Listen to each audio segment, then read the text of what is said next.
Hello and welcome to the Moonshots Podcast. It's episode 252.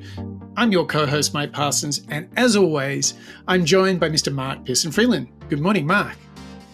Hey, good morning, Mike. Good morning, listeners. Good morning, members. Good morning, viewers. Good morning, everybody within the close-knit Moonshots family, as well as everybody else in our orbit, our solar system of Moonshots thinking. Welcome to a very exciting and, Mike, I'd say accomplished episode 252. Well, certainly our author is accomplished. We hope to be accomplished in this episode.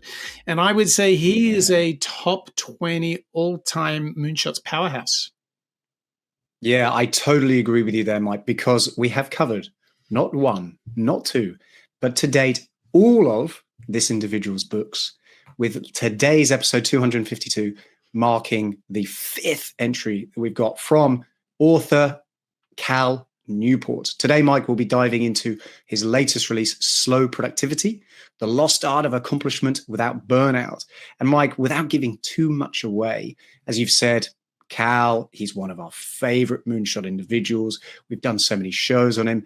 If I had a nickel or if I had an Australian dollar for every time that we've referenced one of Cal's, mindsets, behaviors, ways of thinking, or any of his books, I'd probably be a slightly richer man, because there's so many unique takes that he's got on a lot of ideas around productivity, time management. And we're going to really delve into that today when it comes to comparing the approach that we will have to work along with the idea of a fast-paced world. I mean, Mike, I'm already hearing strategies. I'm thinking mindsets, behaviors, maybe some harsh truths. I don't know. It sounds pretty exciting to me. I would only top that off by saying this show is an elixir for anybody who feels like they're working like crazy, that they're always entertaining some level of potential burnout or just absolutely maxed out. Here's the good news. Cal Newport has a concept called slow productivity. It ties together all of his work, and it will help you regain control, satisfaction, and well-being in a life that feels like it's always in hyperspeed. So, Mark, why don't you launch us into it? Yeah, let's jump straight in, Mike. I know today the topic is slow productivity, but I feel like you and I want to be that little bit speedy. Let's get into it for our members and listeners. So straight off the bat, for those who maybe aren't familiar with this terminology from Cal, this idea of slow productivity, let's hear from Cal straight away with regards to what he means by slow productivity. So slow productivity is much more based on producing stuff that's good. It has three big ideas. The first is to do fewer things, which terrifies a lot of people, but it shouldn't. The second is to work at a natural pace. So this idea, which is possible in a world of pseudo productivity, that you're going to just be full intensity 9 to 5, week after week, month after month, year after year with no variation. Like you can pull that off if what you're doing is just lots of email. You can't pull that off if you're doing serious cognitive work. So we need more of a natural, varied pace. And then finally, obsess over quality. So counterbalance that or support that with an obsession over the quality of what you produce. I think that combination is engineered to be much more sustainable. It matches the human condition much better. So you can pursue that definition of productivity without, by default, burning out. And I think it's actually effective. It's going to produce a lot of valuable things, and your company, your career, these things are going to do well. Make stuff that is good. Now, while this might sound a little trite and overly simple, I think actually asking ourselves, how many times do we feel like we're rushing things a bit? And maybe we've become so numb that when we're rushing a lot, that starts to feel normal. What Cal's saying is make stuff that is good.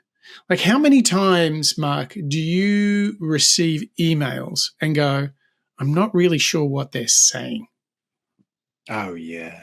Yeah. I think this idea of, I think, Mike, there's been times when I'll receive an email, hey, Mark, what do you think of X? Or don't you think we should go and do Y? And initially and immediately, my body, my mind, my, activity center wants to jump on it. Okay, great. Well, we better get a response back. I can't leave them waiting. They've asked me a question. I don't know the answer, but I should probably at least get back to them and say that I do know the answer. Mm-hmm. There's that precursor for me, Mike, when I hear this idea of slow productivity, and obviously we're going to delve in a little bit more into what Cal was referencing in that clip in a minute. But the times when I have noticed the opposite of slow productivity, fast-paced, immediate, maybe too quick productivity, is when I believe that there's a priority for me to respond. Yes. Just to get back to something. As quick, and you're almost proud. Oh, I got back to them within the hour. Boom. Yeah. Done. My work's done. Yeah. I'll close the laptop. Now let me do a build on this. Here's what I notice. When I have written something today, and then tomorrow I return to the document and I reread it, and I'm like, oh, I could say that a bit better, or, oh, I could add this, right? By just having given it some time, and this is something that we've talked about a bit. I always know if I'm speaking 10 days before the speech, I should have an outline. So I'm kind of starting to think about it. Should have a draft a week before, a couple of rehearsals 3 days out. So by the time I deliver the speech, boom, it's in me. It's like it just comes out. I notice I've even done this thing, Mike. Have you ever reread an email that you sent and gone, oh, wasn't quite that clear? Well, look, I'd say there's been even worse than that. Just incorrect information, maybe. Yeah. Maybe stupid errors. Attached the wrong thing because you were rushing. Attached the wrong thing. Wrong names. Yeah. Incorrect spelling of names. Yeah. All of these things sound quite trite. You can quite easily send them back saying, oh, sorry, I attached the wrong thing. Or maybe I forgot to attach it. Or, oh, no, I CC'd the wrong person. You stack those up. That's undependable. It's clumsy. It spells kind of laziness, in my opinion, if I get all those things wrong because my attention to detail hasn't been there. What have I traded the attention to detail for? Speed. Now, I think you'll probably agree, and we'll dive into this today, but speed is not the most pressing thing all the time. I think for me, Mike, I have been drinking that Kool-Aid, I suppose you could say, for so long now, where the most important thing on my to-do list is whatever comes in from clients, and I've got to get it on as quickly as possible. It is not a time now to sit back, relax, and think about it anymore. Instead, it's just clear the deck, end the day, cool, see you later. Obviously, end the day never ends, but it's very, very precursed around activity now, isn't it? At the risk and the deficiency of actually spending time thinking about something properly and doing some good work. Well, I think it's almost like you find yourself in your vocabulary and someone says, how's your day been? Yeah, busy. Yeah. Why is busy good? Often those two words, busy, it's been good.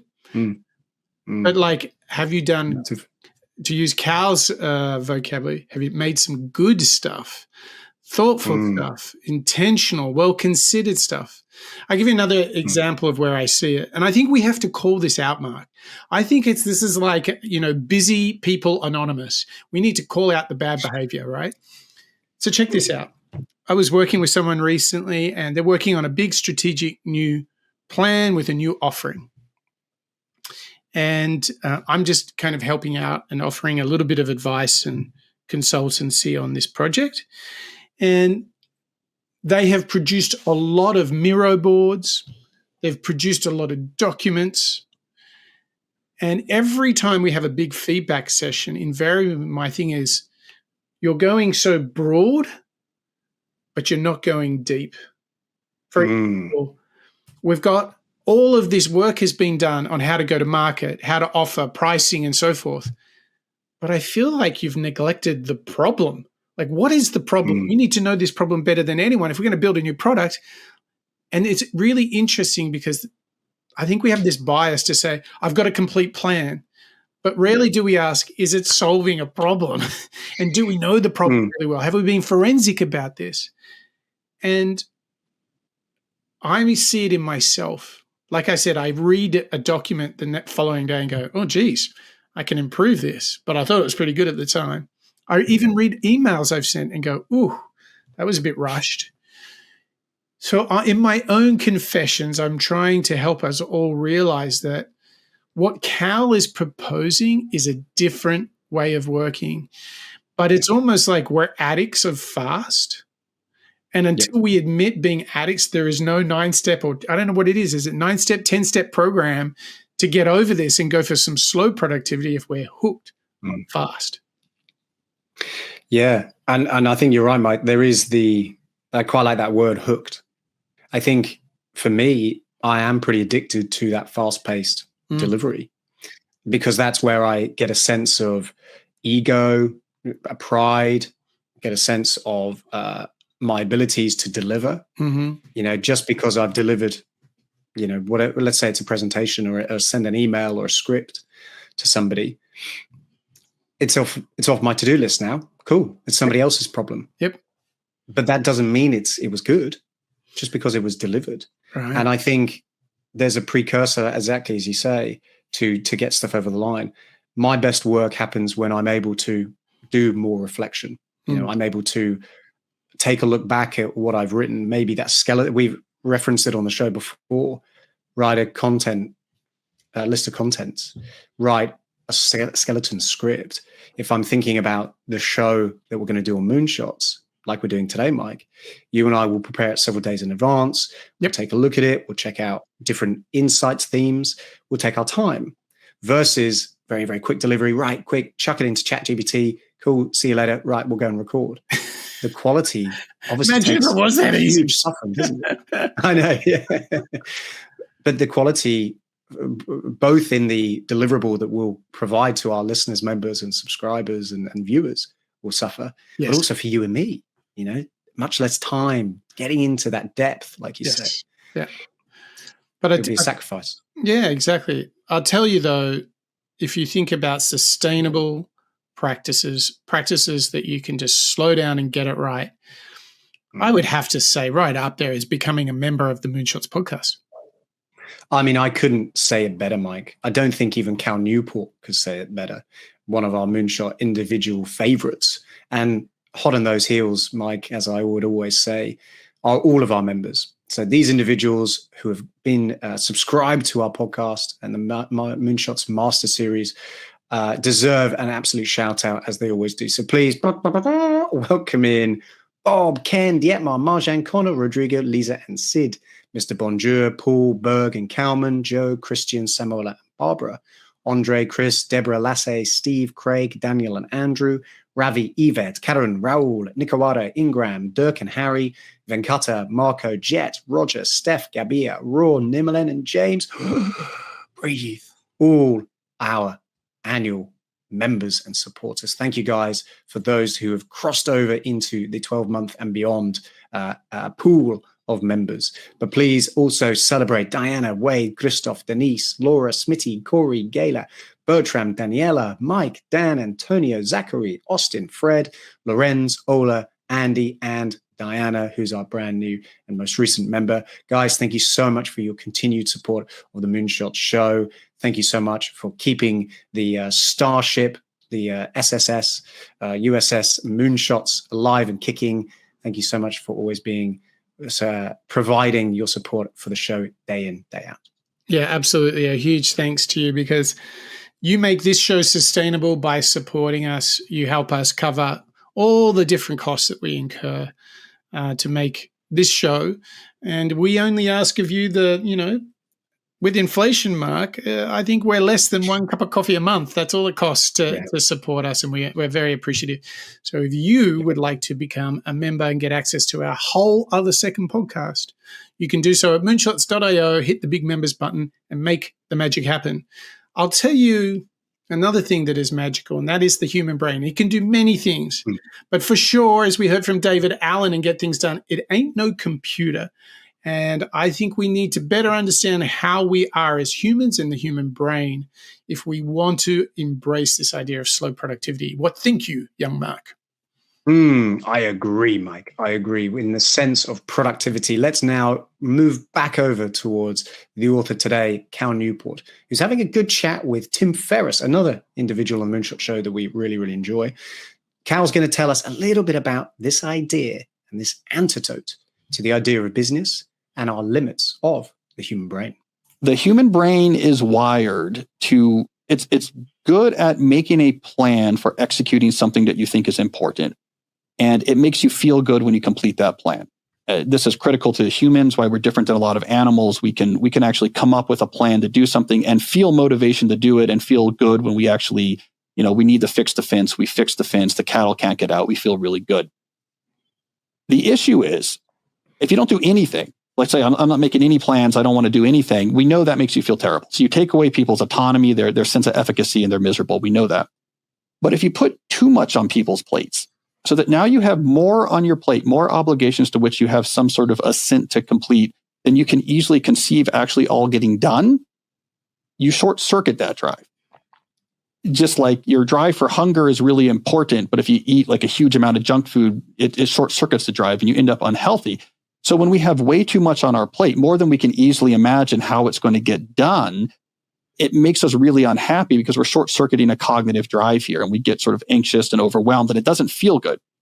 And so we can't treat humans like we would a computer processor. When a computer processor, you want to pipeline as many instructions as possible that are sitting there so that not a single cycle is wasted, because you just want to make sure that you always have something to do. But for the human brain, that huge pipeline of things that are waiting to be done actually makes the brain unhappy, right? And so our solution to this type of overload, we have too much on our plate in work and in our life admin as well. Our solution has been to use fast productivity. So fast productivity are like tactics and systems for increasing the amount of things you finish on the scale of days and weeks. So how do I get more stuff? This is what all productivity software is about. Lower friction, easier access to information, take out 7 steps in the process of getting this meeting scheduled. We want to maximize the number of things we can execute on the scales of days and weeks. My emerging concept of slow productivity says, shift that scale up to years, months and years. I want to maximize the amount of meaningful stuff I get done in the next 5 years. It completely changes the game in a way that becomes very compatible with the human brain. Because now suddenly, well, I'm going to try to do a lot less. The stuff I'm doing it on a larger time scale. So maybe I'm working a lot on it this week, and then I go a month without doing it at all, and I have a hard day today and an off day tomorrow. You have the seasonality, up and down rhythms, which is a better fit for the human brain. You get rid of the sense of overload, because if you want to produce, a good book in the next 2 years, that's a very different set of initiatives than I want to do as many writerly related promotional things as possible this week. Like that latter could be a real source of stress and overload. The former can be a real source of fulfillment. And you tend to produce things of higher value, because when you're just focusing on maximizing what you can do in the scale of days or weeks, it diverts the sustained application of energy and attention needed to actually do the things that move the needle or that you're proud of. And so I think it's a real issue. I think in the workplace, we have to completely rethink work allocation. Our current mode of doing this is completely incompatible with slow productivity. We basically just throw an unlimited amount of work at individuals and say, it's up to you to self-regulate. It's an impossible task to ask. And so, I had this New Yorker piece recently called Why Do We Work Too Much? And I sort of make this argument in there that if we have to self-regulate, we're just going to end up with 20% too much on our plate. We're going to let stress be the feedback function that slows us down. And in our personal lives, we probably need to be doing significantly less, but the stuff we're doing, do it better and over longer time periods. So there's just this fundamental mismatch with our brain that's happening right now, that this epidemic of busyness, I think, is causing issues because of its mismatch with our brain. And maybe something like slow productivity is the way out of it. Oh, Mark, so many themes and topics here.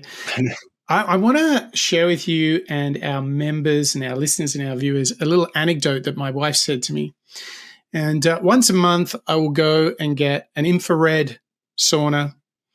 I'll go in the flotation tank, do some other things just to chill out. They do this great thing where they put this compression pads on your legs, and they go ice cold, and they're really therapeutic.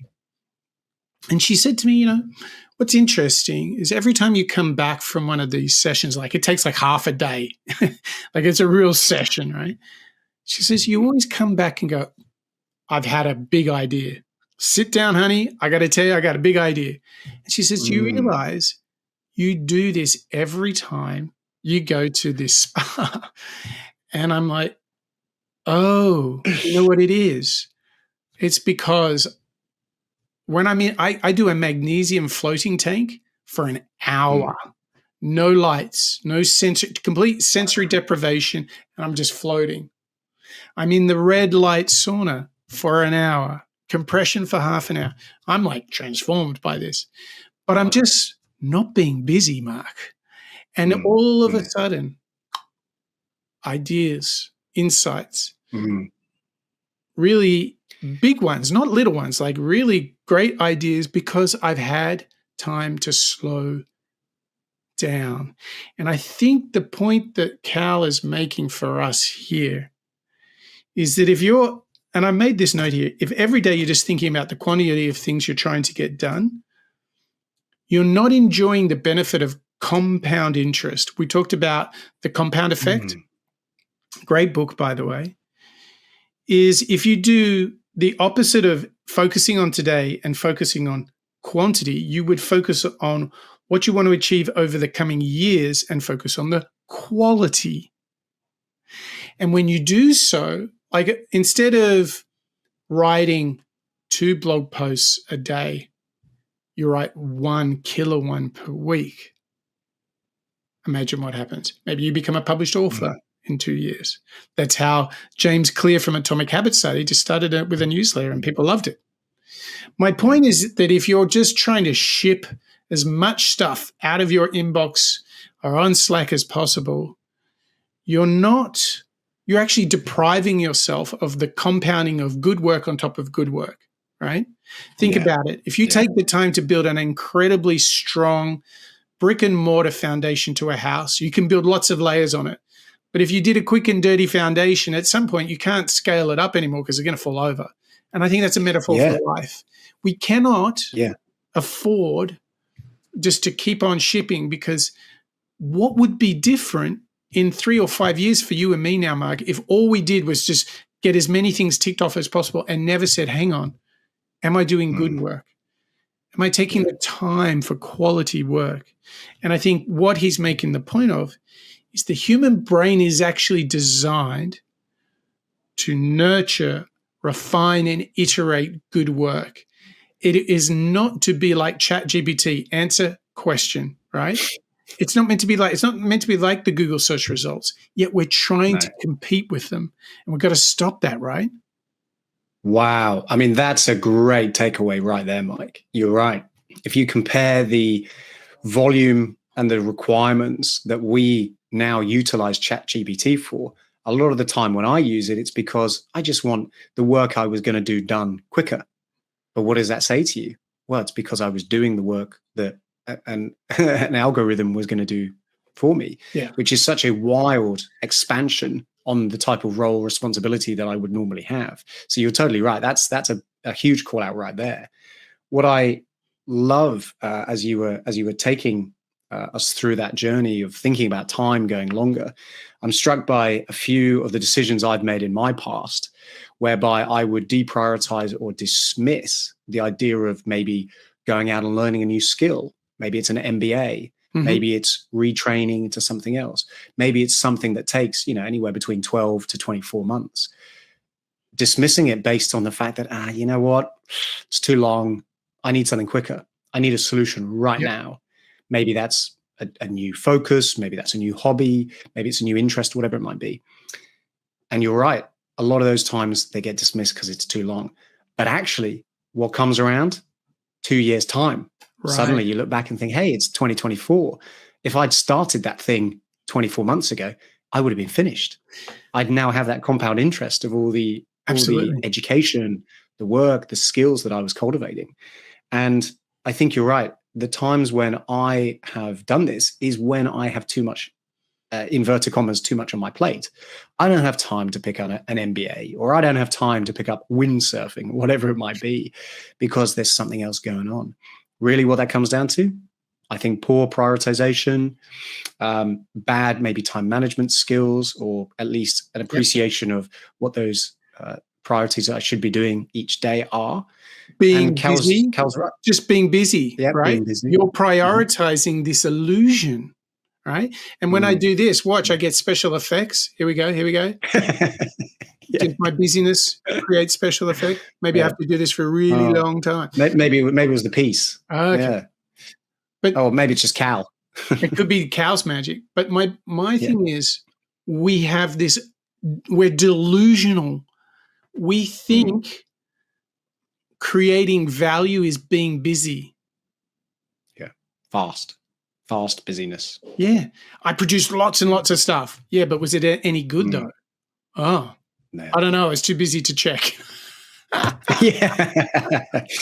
And you're right, Mike. I've certainly got a lot of value in my days and my weekends now when I do go swimming or I'll go for a run by myself, ideally without headphones if I can, if it's a nice, short run. Sometimes on the longer runs, I need a little bit of distraction to get me going.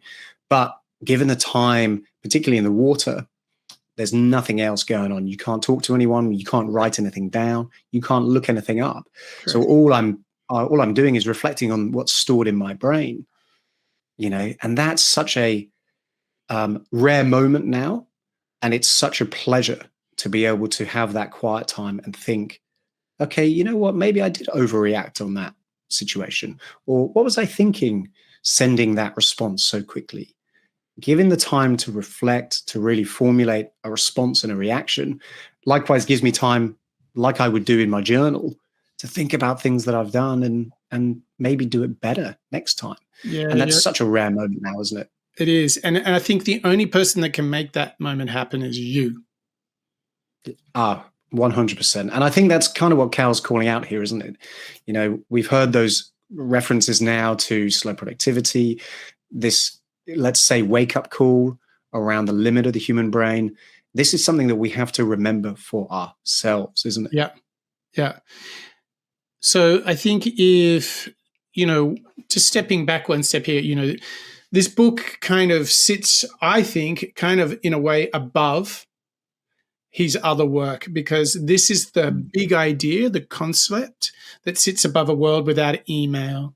The whole social minimalism, digital minimalism thing. And of course, perhaps his most popular book, Deep Work. I think you could wrap them all around in slow productivity as a concept.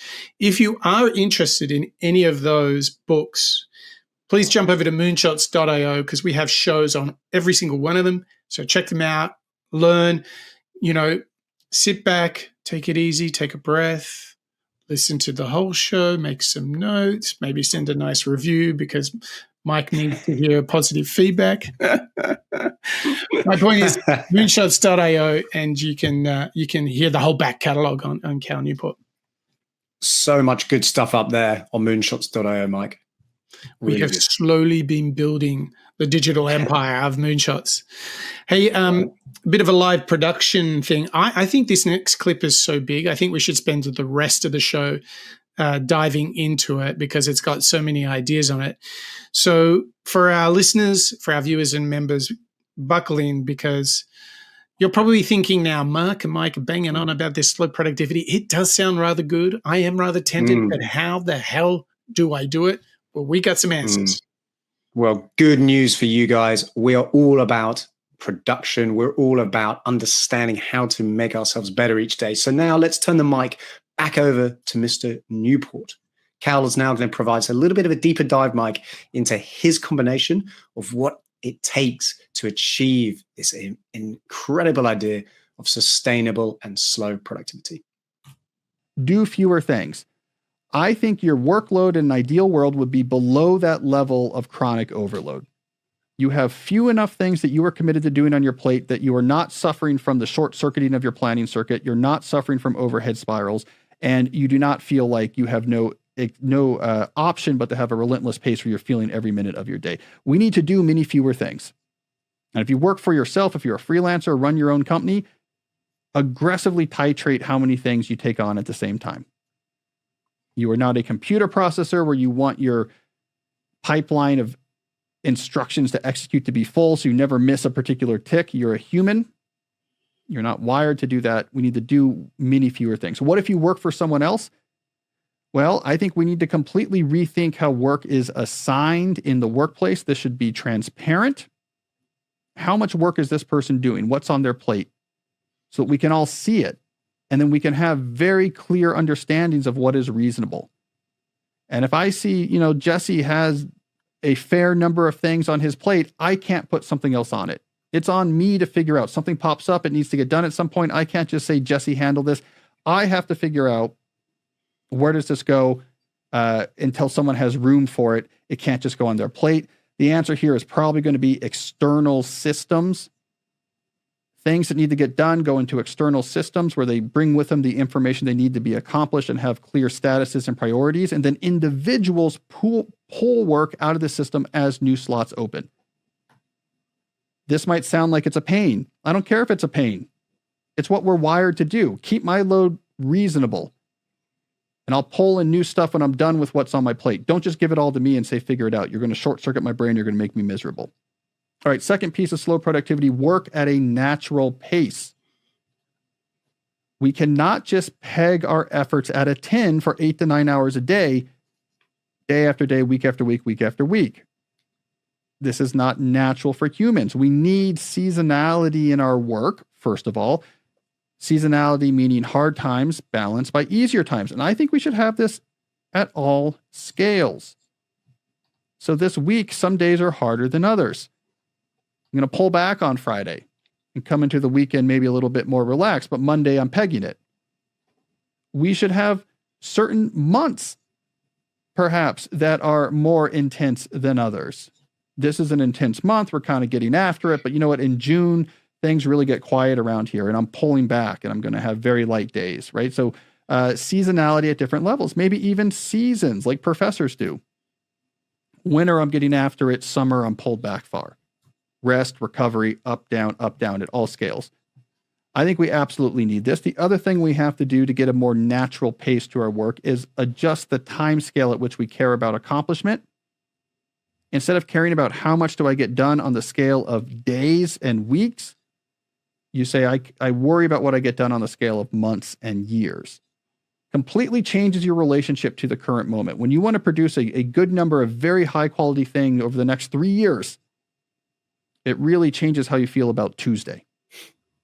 Now it's not so important that every minute of Tuesday you're getting after it. In fact, you might say, I need to take a couple weeks off here so that I can really have a high quality push for the weeks that follow. It completely changes your relationship to work when you say, I don't care about how many things I check off a list this week. What I care about is what is on my CV that I produced over the last 5 years. That's much more compatible with seasonality, ups and downs. The final point here, the final part of slow productivity I mentioned was obsess about quality. If you're going to do less, you need to pair that with doing what you do better. This will make the work more fulfilling because you're building and applying craft. Remember our example of our Paleolithic ancestors, skilled, important activity. We get motivation for that.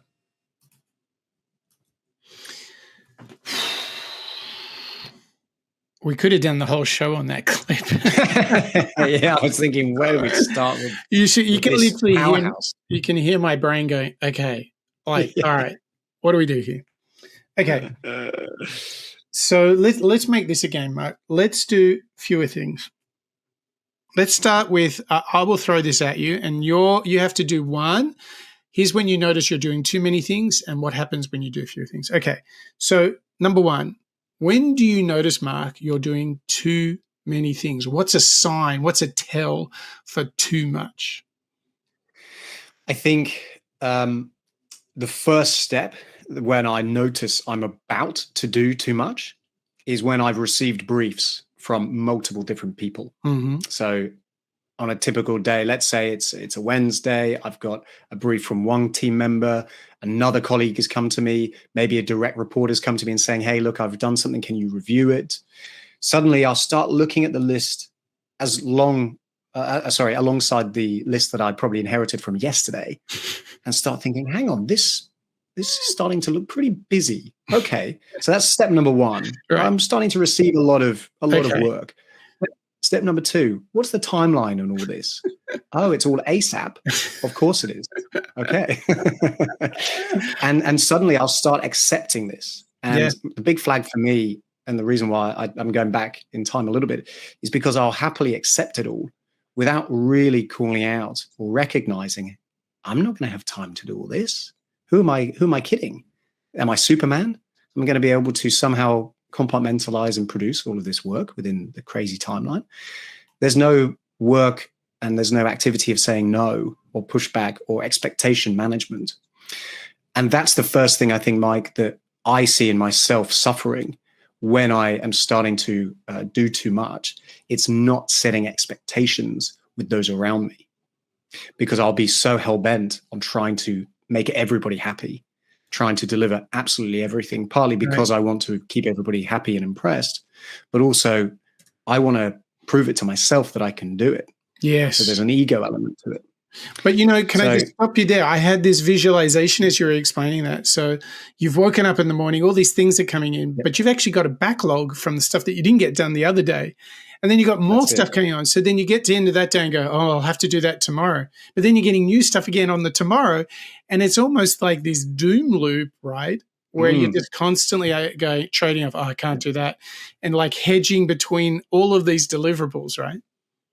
Yeah. And look, doom is a typical feeling that I'll then start to experience during moments when I have too much going on and when I'm trying to produce and have fast productivity. Yeah. That doom is a sense of impending, failure. And more often than not, it'll probably come through as substandard or at least standard work. At least substandard or more often standard work, as opposed to exceptional. So true. Because you're trying to rush in. So in the spirit of this game, I'll do the other half of this one. So what happens when I have actually fewer things? So I've had days where I've only had one or maybe two calls. And I will be like a kid in a candy shop. I'm like, oh my gosh, all the things that I could go deep on today, because I don't have to be on a call with the US in the morning, or maybe I've only got one call with Europe at night, or I've got one little call with Australia during the day. Oh my, and I'm like in shock. But you know what? It's more than like surprise. It's delight. Yeah. When my calendar is not full of calls and meetings, I'm like, woohoo! Like, and the sense of opportunity that strikes me. Oh, I could work on this or that, or I could finally get to that thing that I've been putting off. Oh, or you know what? I'll go and have a nice lunch with the missus. Oh my gosh. And the world just opens up freedom, possibility. And I think that loss of freedom is what we're really talking about. We get hedged in with busy, busy, busy. But if we make time, we get freedom. Maybe you can go to the same spa I go to and you have all these great creative ideas because you have time and space. You can refine it. You can iterate it. Okay, so this is part one of the slow productivity playbook, fewer things. And then there's working at a natural pace, right? So I'll start with the negatives. You have to say what happens when it goes. For me, natural pace is when you know you're not working at a natural pace is when you're back to back to back to back. When you've got major projects all delivering at the same time with different stakeholders. That's not natural. And what's even more unnatural is when you look at the coming weeks and months and you go, ain't nothing changing. That is not natural. You need peaks and valleys. You need a time where you're like, oh, not much going on this week. That's good. You just got to let the brain settle down, right? Yeah. So I know that I'm not working at a natural pace when my calendar's back to back. I know I'm not working at a natural pace when there's not a break between calls. I know I'm not working at a natural pace when I'm foregoing, and this one's crucial. I did this today, by the way. Today and yesterday, one of these 2 days I should have ran, and I was so busy that I did not run on either of the days. That is not natural for me. I know that I have too much workload.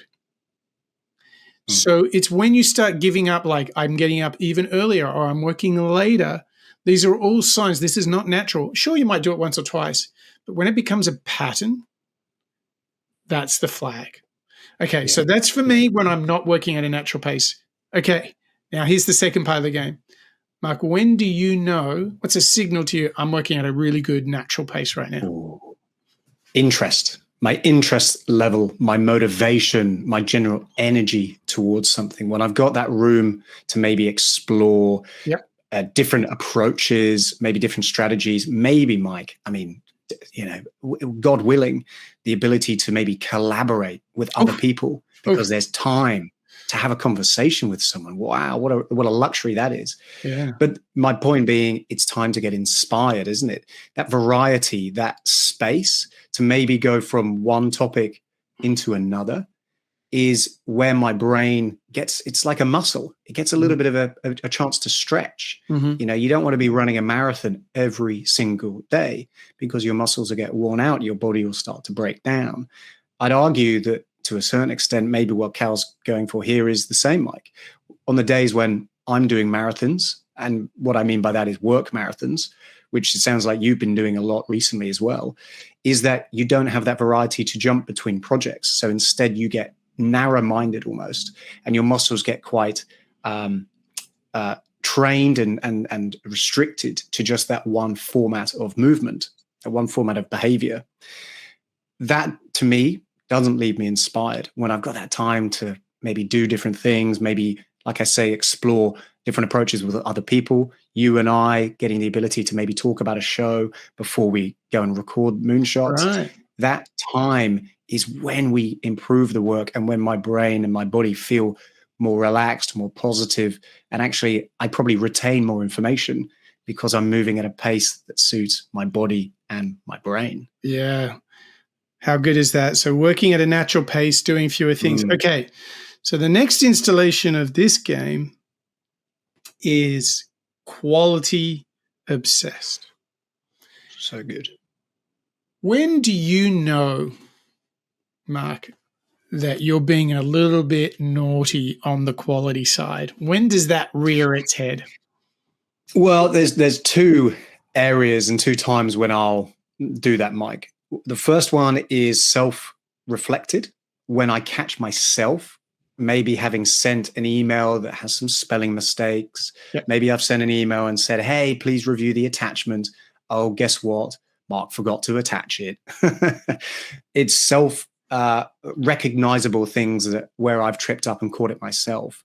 That's kind of step one, and that's the easy, low-hanging moments when you can kind of rectify and come back. The worst bit is when I'm really, really busy is I won't even notice the mistake. I would have sent an email, and maybe I said something on the call, maybe I gave the incorrect timeline, and somebody else has pointed it out to me because I was unaware that I made the mistake because I wasn't paying attention.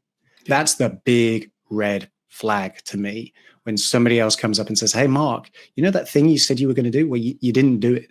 Or, hey, Mark, you did it, but it was totally wrong. Or you had the wrong information. You did it on the wrong thing, et cetera, et cetera. And this has happened to me before. And when I look back at it and I reflect on that work, I think I just didn't have enough time. I was pushing myself too much. It was unrealistic, and I should have managed my own expectations a little bit faster. Yeah. Yeah, I'm with you. I mean, to me, it's when I, in the second half of the day, look at my time allocation and think about the things that I have to deliver today and go, you know. And during COVID, I was so busy that I would be on a call working on deliverables that I knew I didn't have enough time to ship.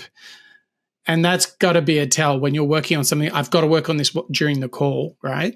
That's another tell. Yeah, that crazy multitasking.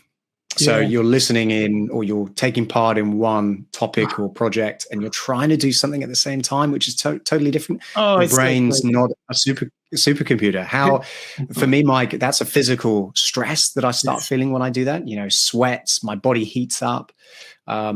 It's too much. It's overwhelming, isn't it? Yeah. And listen, you know, when I know that I'm working on quality, there's a certain knowingness about something being complete and well done. You know, when you do something and you ask someone to review it because you've got enough time. Hey, I've pretty much done. Can you review that before I send it to everyone? That's like a huge tell that you're slow productivity there. Another one is finishing a day before your deadline, just so you can like let it percolate a little bit, right?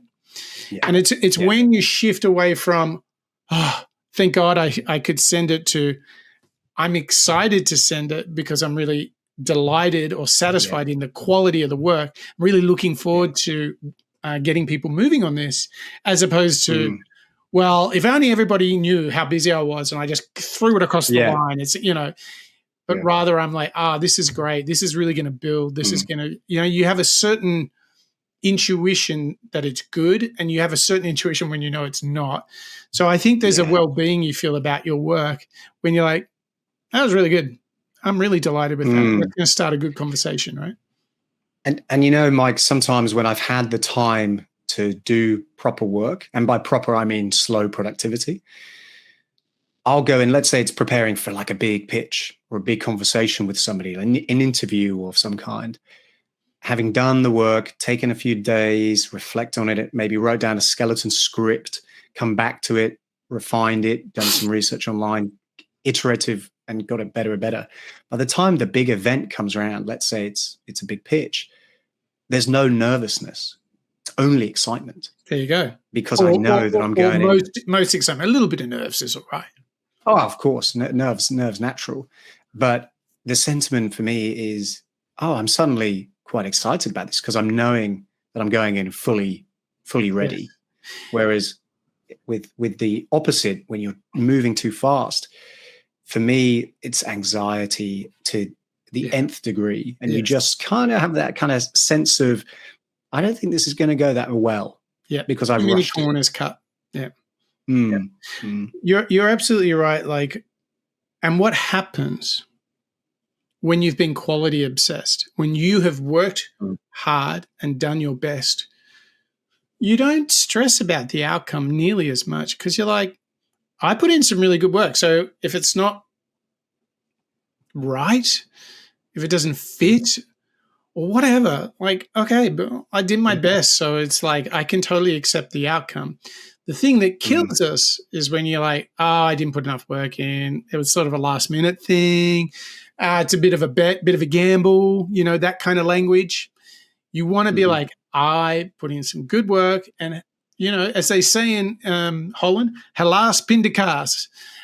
If it doesn't work out, whatever, it is really just like, it is what it is and you can accept it, which to me, in the end of the day, if we start to zoom out here, this body of work, fewer things, work at a natural pace, focus on the quality. This is the slow productivity playbook. But more importantly, it's natural to our brains. And look, it's just the idea of working on good stuff, Mark. That's a lot of just moonshots mindset stuff.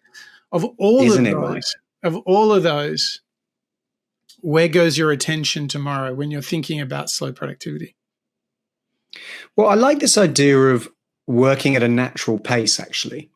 I think the concept of being considerate when it comes to the work that I can do and actually being aware of when I work best, the idea of moving at a pace that is conducive to quality rather than just churning it out like ChatGPT, as you said earlier. I think that, for me, Mike, is the big takeaway. I want to understand, reflect on, unlock, and have certainty in the pace that I work best in, because then I can offer it to those around me, to my colleagues, to you, to our members, and so on. So for me, working at that natural pace, I think, is the key takeaway. What about you, Mike? I mean, we've learned a lot today. Cal, once again, has delivered a handful of great insights as well as a lot of practical tips. What are you taking away as homework today? I'm with you, man. Natural pace. Yeah. Like it just seems powerful, doesn't it? It does. Like the idea of doing some good work during the day, having a few breaks, having a few calls. That just seems, I'm fantasizing right now, Mike. I know. It sounds like a luxury. But imagine we all had that time during the week. The quality would just be so enormous. And you do something once as opposed to, maybe 3 or 4 times. Maybe you have the a round amount of of iterations. times, because everybody rushes, the amount of times that projects have miscommunications on it. Oh my Lord. Like, do we have to have a meeting about this again because someone didn't understand it the third time? Like, come on. Yeah. Can we communicate better, fellas? I know, it's communication as well, isn't it? Yeah. Or if you have the time, you can communicate better. Yeah. Write a better email, do a better call, have a better session, do a better workshop. Have a better brief. Remember, heaven forbid. Having the time to do a good brief. Heaven forbid, have a clear problem statement. How about that, Mark? Oh yeah. No way. Luxury. Well, Mark, thank you to you for working with me on this very special show. And thank you to you, our listeners, our viewers, our members, because today we celebrated on show 252 another big hit from Mr. Cal Newport, and it is called Slow Productivity. And what we learned is the starting point is just this very intrinsic desire to make stuff that is actually good. No more crap. The second big idea is we have to realize that this idea of slow productivity is very natural to how the human brain, heart, body, to the way we are as humans. It's in our nature to work deeply, to work productively, not in a crazy frenzy like a ChatGPT search query. And the last idea was a playbook for slow productivity. It had work on fewer things, work at a natural pace, and be obsessed with quality. Do those things, ladies and gentlemen, and you will be on the way to being the best version of yourself. Do those things and share it with your fellow members, listeners, and viewers here on the Moonshots Podcast, and you can learn out loud together. And if we pull all of that together, if we take a little bit of inspiration from Cal Newport, we can sure be on the way to shooting for the moon. All right, that's it for the Moonshots Podcast. That's a wrap.